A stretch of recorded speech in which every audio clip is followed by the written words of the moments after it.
Hello everyone, my name is Chloe and today I want to introduce the paper is the Eddy-Kuroshio interactions, local and remote effects. And so let's first talk about what is the Kuroshio and where it is from. And the Kuroshio is the northern branch of the westward flowing north equatorial current and is uneasy and is probably about at the 14 north degree. Yes, and it will along the western boundary and ultimately separated from the boundary at the southeastern at Japan. And we also call this part of Kuroshio extension. And so let's talk about where the mesoscale eddies generate. And this is the trajectory of the anticyclonic eddies. And we can see the orange square. There is the area that the most mesoscale eddies be generated is about 18 to 26 degrees north. And here is the northwestern Pacific Ocean. And this is the trajectory of the cyclonic eddies. And we can know that eddies is generated because of the baroclinic and barotropic instability. In other words, it is if in the ocean that the pressure gradient is unstable and the eddy will be generated. And so let's talk about the characters of the mesoscale eddies. And we know the mesoscale eddies there is all propagate westward. And the one is the cyclonic eddies, and it is being counterclockwise, and the other is the anticyclonic eddies, and is being clockwise. And their mean translation speed is 1 meter per second, and the CES mean radius is about 130 kilometers, and the anticyclonic eddies AES is about 120 kilometers, and their mean lifespan is 11 weeks. And so let's talk about the Eddy-Kuroshio interactions.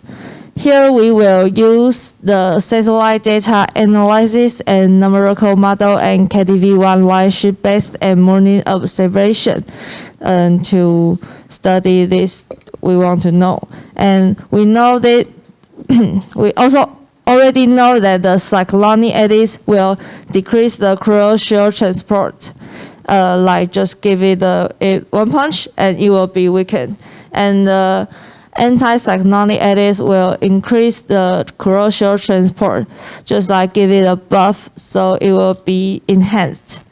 And the third one is the dipole eddy. The dipole eddy is one cyclonic eddies plus one anticyclonic eddies, and it will decrease or increase the Kuroshio transport.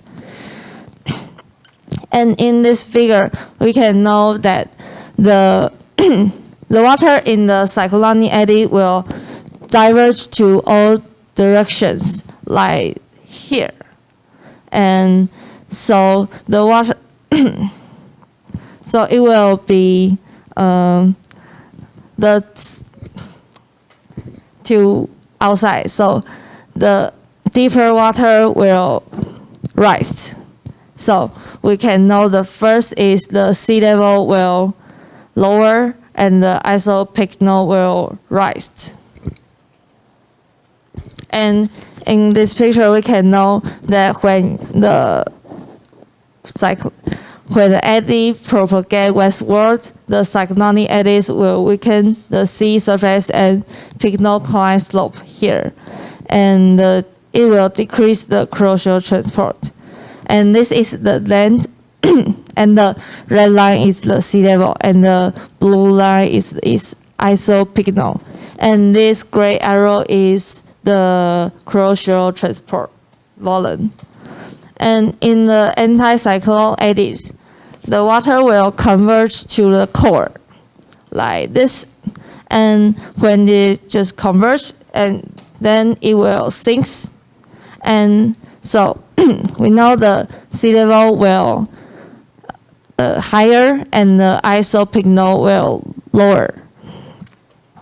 And in this picture, we can know that the anticyclonic eddies will enhance the sea surface here, and the peak peak node climb slope will be lower, and node slope is enhanced, and it will increase the Kuroshio transport.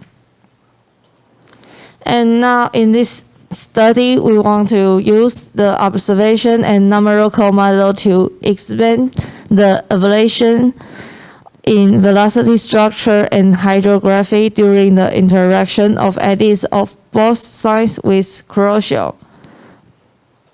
And now we have two sources. One is observation data. One is the PIES, pressure sensor equipped inverted echo sounders, and the other one is the shipboard surveys. There are overall 15 surveys there. And see this picture, we can know that the P4 is on the KTV1 line. It's about 23.75 degrees north.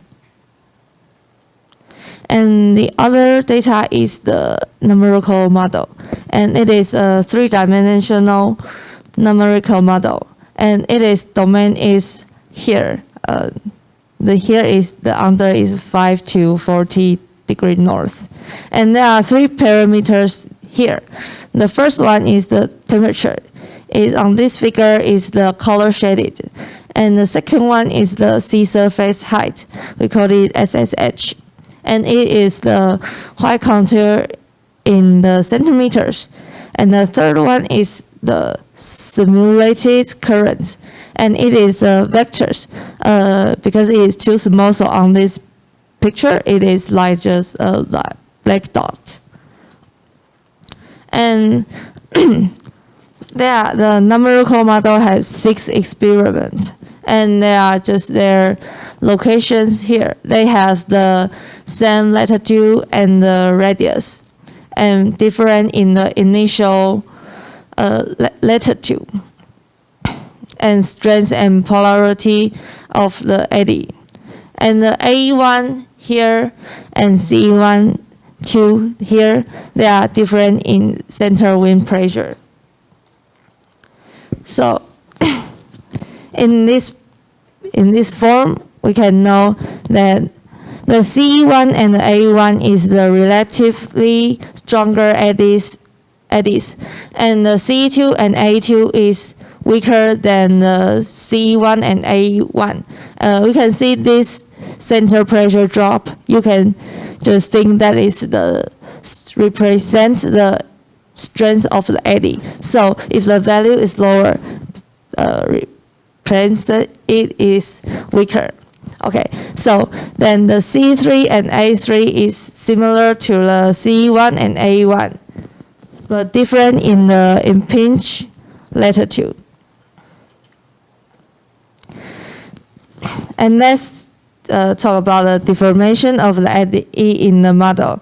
So because of the time constraint, only the result of cyclonic eddy will be present. And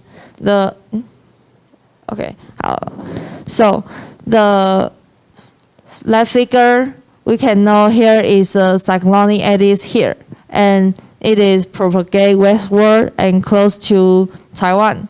And at 60 days, the Kuroshio and eddies mate, and it just deformed from the circular to the elliptic. And at 65 days, the outer flow of the cyclonic eddy is split to the Ryukyu here. And its axis is turned to the northwest and southeast directions. And the time goes on, the northern part of the eddy is attached to Kuroshio here. And the time goes 80 days, the cold water in the eddies is disappeared. We can see here has the yellow cold water, but at here it's gone. And eventually at 90 days, it just dissipated. So, and the duration of the Eddy-Kuroshio interaction is about 40 days. And during the 40 days, the eddy just undergo the 4 process. The first is it encountered the Kuroshio. And the second is it just deformed from the circular to elliptic. And the third is it just continue to deform and just elongated and stretched. And the fourth is it just gone. And we talk about the deformation of the eddy in the realistic. And in the figure, we can see it just, this white cross is the cyclonic eddy center. And it's just like the model, it close to Taiwan and deformed and ultimately just dissipated. And if we compare the two figure, we can know that in a sense it start to approach the eastern flank of the Kuroshio here.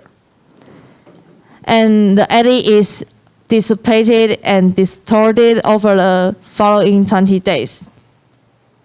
And the Kuroshio transport here, we can know the x-axis is the Kuroshio transport volume, and the y-axis is the simulation days, and the CE1 is the red line is the CE1. CE1 is cyclonic eddy 1, and green is C2 and blue C3.